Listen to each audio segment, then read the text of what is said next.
اور جمعرات کا دن ہم نے خاص کیا ہے ان مسائل کے لیے جو کہ عام فہم زبان میں ہم کہتے ہیں کہ یہ روحانی مسائل ہیں۔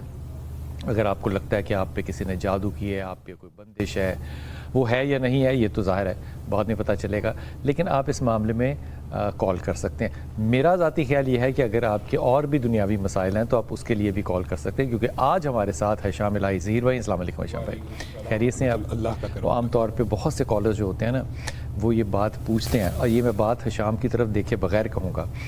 وہ کہتے ہیں کہ جناب وہ آپ کے ساتھ فلاں صاحب تھے تو آپ فلاں کو جانتے ہیں، تو وہ بتائیں کہ ان کے پاس ہم جائیں، وہ جادو ٹونا یہ وہ دائم ہے۔ کسی شخص کی گارنٹی نہیں ہوتی، ہر شخص جو ہے اس نے اپنی اپنی قبر میں جانا ہے۔ اگر آپ کسی کے ساتھ رابطہ کرنا چاہتے ہیں ذاتی طور پہ تو وہ آپ کی ایک ذاتی چوائس ہے، ایبسلیوٹلی۔ ہمارے لیے سب مہمان جو ہے وہ قابل احترام ہیں، لیکن ہیونگ سیڈ دیٹ حشام کا کیونکہ ذاتی طور پہ مجھے ذاتی تجربہ ہے اور یوں لگتا ہے جیسے زندگی بھر کا ایک تجربہ ہے۔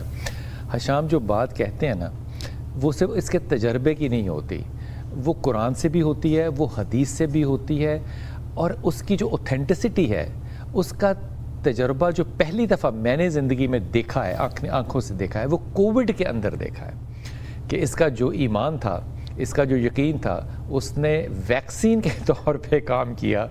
اور ایک نہیں، میرے پاس ایسے سینکڑوں ایگزامپلز ہیں جس پہ کہ میں کہہ سکتا ہوں کہ اگر مجھے اعتماد ہے کسی بھی آن گراؤنڈ اسکالر کا جو کہ آپ کو ہدایت دے سکتا ہے روحانی طور پہ یا غیر روحانی طور پہ، پتہ نہیں غیر روحانی کیا کہ شرعی طور پہ، تو حشام از ون اتھارٹی ان دس، اور ہمیں بڑی خوشی ہوتی ہے اس پہ، اٹس اے پرائڈ کہ حشام ہمارے ساتھ ہوتے ہیں، اور وہ لوگ جن کو عام آدمی کے لیے ملنا مشکل ہو وہ آپ کے لیے یہاں پہ بالکل حاضر خدمت جو ہیں وہ ہوتے ہیں۔ اس سے فائدہ اٹھانا چاہیے۔ حشام بھائی، عام طور پہ لوگ جو پوچھتے ہیں وہ یہ بات کہ جناب دعا جو ہے وہ کیا لکھا ہوا مقدر بدل دیتی ہے؟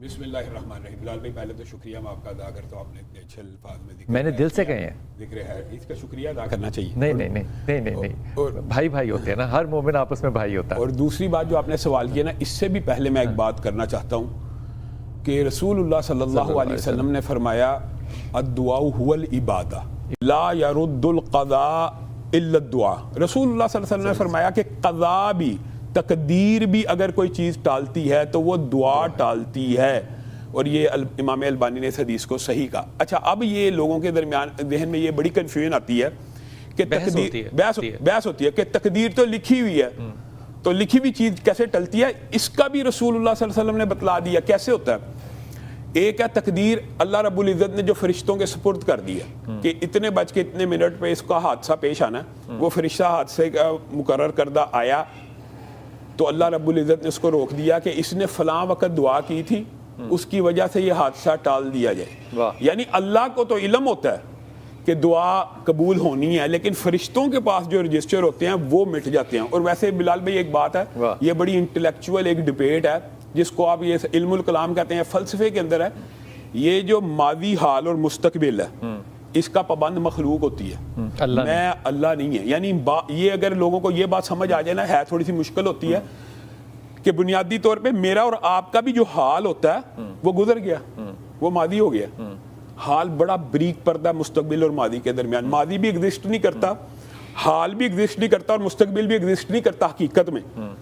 تو یہ اگر آپ غور کریں تو بڑی اچھی بات کی آپ نے، بڑی گہری بات کی ہے۔ اصل میں تھوڑی سی یہ بڑی عام فہم ہے۔ دیکھیں ابھی کچھ دیر پہلے ماضی تھا، تو ماضی تو گزر گیا، ایگزسٹ اب ختم ہو گیا، اب ہم حال میں ایک لمحے کے بعد ہم مستقبل، اور یہ حال ہر لمحے ماضی بنتا چلا جا رہا ہے، ماضی بنتا گیا، اور جو مستقبل ہوتا ہے وہ حال بنتا چلا جاتا ہے، اور مستقبل بھی ایکچولی ایگزسٹ تو نہیں نہ کرے گا، ماضی ایگزسٹ کبھی کرتا تھا لیکن اب تو نہیں ہے نا، اس لیے ماضی مستقبل بدل سکتا ہے اللہ کے بس۔ اب میں آپ کو ایک بات بتاتا ہوں کہ اللہ رب العزت ایک ایسی ذات ہے جو ہر وقت کفیت حال میں ہے۔ ایک بات بس اگر انسان کو یہ سمجھ آ جائے نا تو اللہ رب العزت کے لیے تقدیر کا لکھنا، کیونکہ اللہ تعالیٰ نے اپنے لیے جب ٹائم کی بات کی ہے نا، وہ 1000 سال 50,000 سال اب مخلوق کو سمجھانے کے لیے کیا ہے اللہ تعالیٰ کے۔ آپ نے بڑا اچھا جملہ کہا ہے، اس کے اوپر بڑی دل ہے میرا کہ اس پہ اوپر میں ہر جگہ بات کروں۔ اللہ ہے صرف جو حال کے لمحے میں رہ سکتا بے ہے. شک. انسان جو مخلوق ہے وہ لمحہ حال میں نہیں رہ سکتی, کیونکہ ہر لمحہ جو اس کا حال کا لمحہ ہوتا ہے وہ ماضی کے اندر تبدیل ہو رہا ہوتا ہے. جو میں نے شروع کی تھی گفتگو, اب وہ ماضی ہو گیا. بے شک. صرف خدا کے پاس یہ طاقت ہے کیونکہ وہ خالق ہے. پہلے کالر ہے ہمارے ساتھ. السلام علیکم جناب. وعلیکم السلام. بابا جان شہزاد علی بات کر رہا ہوں. بسم اللہ بسم اللہ, حکم. بابا جان ٹھیک ہے, آپ طبیعت اللہ بہتر کا ہے؟ کرم, اللہ کا کرم, الحمدللہ. بابا مجھے یہ سوال کرنا ہے کہ رزق کے حوالے سے کہ میرا کوئی زیادہ کوئی ایکسپیرینس نہیں ہے نا, کہ مطلب کسی آپ سپیکر پہ نہ بات کریں شہزاد. میں عرض کر رہا ہوں کہ میں نے موبائل کا کام کیا ہوتا, اس کے علاوہ مجھے کوئی کام نہیں آتا. تو میرا یہ سوال ہے کہ میری ابھی 34 سال 35 سال ہے ایج, تو مجھے ابھی دعا کرنی چاہیے اپنے رزق کے لیے یا کسی کام کی طرف رجوع کرنا چاہیے, یہ آپ سے صلاح لینی تھی. تو آپ کو جو کام آتا ہے آپ وہی کیوں نہیں کر رہے؟ بابا جان مجھے موبائل کا کام آتا تھا, لیکن اس میں جو ہے نا کیا نام ہے, اتنی وہ نہیں ہے مطلب انکم, اس لیے یہ کام موبائل کو ٹھیک کرنے کا کام آپ کو آتا ہے یا موبائل سیل کرتے ہیں آپ؟ Sell out. جی بابا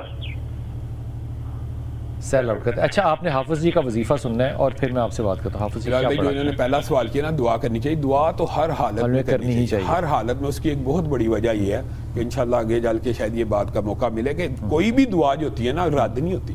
یہ جو انسانوں کا یا ہمارا کنسیپٹ ہے نا دعا کی یا قبول فوری نہیں ہوئی, تو وہ جو حدیث ہے انشاءاللہ اس کو بیان کریں گے. لیکن ان بھائی کو نا استغفار کا جو وظیفہ ہے نا وہ کثرت سے کرنا چاہیے. رزق حلال کی فراہی میں استغفار کے جتنے بھی وظائف ہیں وہ متعدد ہے. تو اللہ رب العزت سے اگر عام کرنا چاہتے ہیں تو ایک دن میں آپ 1000 مرتبہ استغفر اللہ استغفر اللہ استغفر اللہ کہنا چاہیں گے نا 1000 مرتبہ, تو 5 سے 10 منٹ میں کہا جائے گا. یہ انسان کے اوپر ڈیپینڈ کرتا ہے. رسول اللہ صلی اللہ علیہ وسلم ایک نشست میں 70 مرتبہ 100 مرتبہ استغفر اللہ پڑھ لیتے تھے, یعنی چند لمحوں کے اندر 1 منٹ میں پڑھا جاتا ہے صرف استغفر اللہ. ابتدائی طور پہ یہ صرف استغفر اللہ پڑھیں, اس کا ورد کریں, رزق حلال فراہ ملے گا. اور جو کہنے دعا تو کرنی ہی ہے اللہ سے نہیں. رسول اللہ صلی اللہ علیہ وسلم نے فرمایا کہ وہ شخص حقیقی طور پہ عاجز ہے جو دعا سے عاجز ہے. عاجز تو وہ ہے کہ جو دعا سے عاجز آ گیا. اچھا, ایک اور اس میں سوال پیدا ہوتا ہے, ایک کالر کی بات پوچھوں گا کہ عام طور پہ لوگ کہتے ہیں کہ اللہ کو تو سب علم ہی ہے, ہم کیا مانگیں, تو یہ کیا جملہ درست ہے؟ یہ واپس آ کے پوچھنا. کالر پہلے لے لیں. آپ نے بیٹا استغفار کی تسبیح پڑھنی ہے, کھلا پڑھو, ہر وقت پڑھو, اللہ تعالیٰ رزق میں اضافہ بھی کرے گا, اور جو کام آتا ہے وہی کرو. اس پہ بھی سنت رسول ہے, جو کام کرنا ہے جس